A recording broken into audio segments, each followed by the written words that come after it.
A mosogatástól fáj a hátad? Talán nem is tudod, mi minden okozhatja. Fernecki Regina vagyok, interiőr tervező.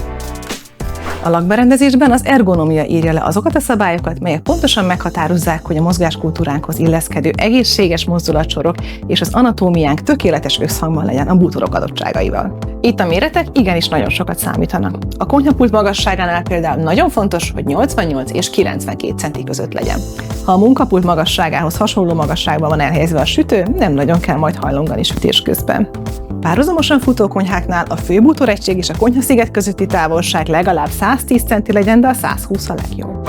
Apróságnak tűnik, de a lábazatot 5-6 centivel beugrasztjuk a fronthoz képest, hogy kényelmesebben ide lehessen férni a pulthoz. A munkapult és a felső bútor alsó síkja közötti távolság úgy optimális, ha 50 és 60 cm közé esik, így nem csak az alsó pulc tartalmát éred el, hanem a felsőjét is. Ne felejtsük el, a jól megtervezett konyha mindig kényelmes marad.